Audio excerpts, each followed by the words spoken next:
Kent, Connecticut, 1903. As the water level rises around the new Bullsbridge Dam, flooding becomes inevitable. The Housatonic River inundates the sacred lands of the Schaghticoke. When the water reaches the tribal cemetery, the remains of deceased Native Americans emerge from the ground. The building of the dam and the destruction of the sacred burial ground was just one more hardship faced by the Schaghticoke tribal nation in their complicated history. The Schaghticoke tribal nation was created from many different indigenous groups from across this region of New England.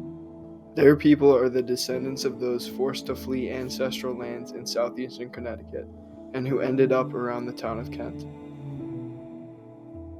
As Darlene Kaskak, historian and member of the Schaghticoke tribal nation, relates. In the early 1600s, the Weontenok people started to settle in this area. About 100 years later, 1724, I think it was, Gideon Maui, one of my ancestors, put out a call to all of the people in the area who were feeling like they were being encroached upon. Their lands were being taken away. They were not able to live the lifestyle that they were used to living. They were cut off from their resources, and so on. So he put a call out to all of these tribes. Anyone wanting to come and settle at Schaghticoke was welcome to. The word Schaghticoke means where rivers converge, where two rivers come together.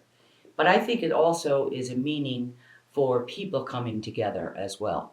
So our tribe is actually an amalgamation of many, many other tribes. The new tribal nation members built settlements along the Housatonic to avoid water scarcity during droughts. These settlements served as central locations for gathering and planning seasonal movements. The Schaghticoke built dugout canoes to help gather resources and for trading up and down the river. These settlements played a crucial role in facilitating the development and movement of people and goods across different regions.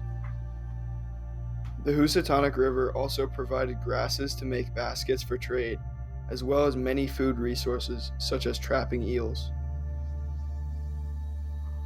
Here along the river, the Schaghticoke came to understand that water is life, which meant that while they had to use the river to fulfill their needs, they needed to do so with respect. You leave 1/3 of those plants for the animals, because like I said, if they don't eat, we don't eat. And then you leave 1/3 of those plants to drop as seeds, so future generations could eat.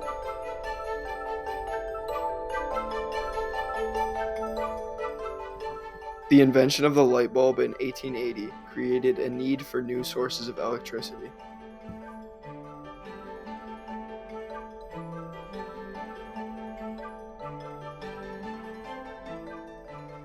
The Bullsbridge Hydroelectric Dam, one of many dams planned by the New Milford Power Company, was built in 1902 by 1,000 workers, mostly immigrants, and some members of the Schaghticoke tribal nation.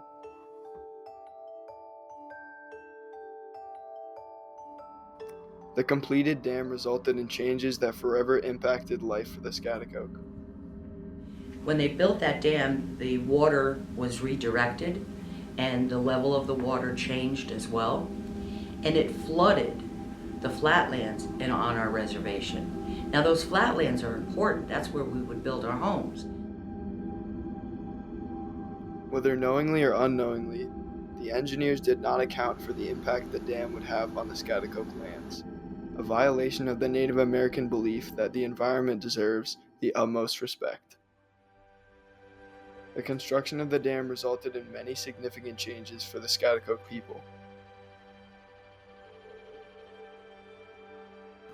The flatlands on their property included areas for housing, farming, and cemeteries. The flooding meant destruction of the Schaghticoke way of life. For instance, birch trees that grew along the river, an important resource for basket making, were diminished due to the flooding, negatively impacting the livelihood of many Schaghticoke. Remember, we were basket makers. That's how we supported ourselves. We would sell baskets to, the community. We would make chairs, woven chairs. We would make brooms, and so on. All of this was materials coming from the land. When they flooded that land, we lost a lot of that. Fewer trees started a chain reaction for the surrounding ecosystem, leading to a decrease in species such as geese, ducks, herring, grouse, ravens, and eels. Eel was one of the most utilized resources from that river. But because of the dam, certain species can't go upriver to spawn anymore. So it's pretty much wiped those out. Ominously, the cemetery in the flatlands was flooded, leading to significant damage, but one man's brave response. Value Kilson, who turned 79 that year, was a farmer and member of the Schaghticoke tribal nation.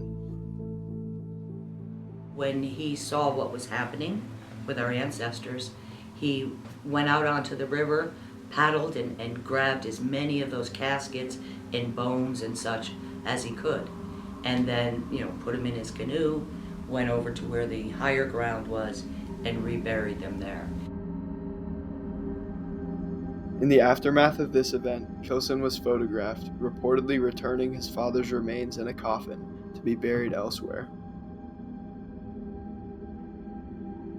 Despite Kilson's heroics, the impact of the dam on the Schaghticoke went beyond disturbing their environment. It interrupted their daily life. This was an act of environmental injustice.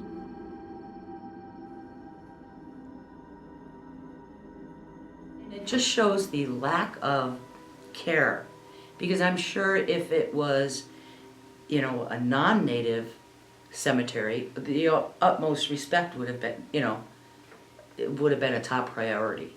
But because it was us, it didn't really matter. And for over 100 years, no one helped to do anything about that situation.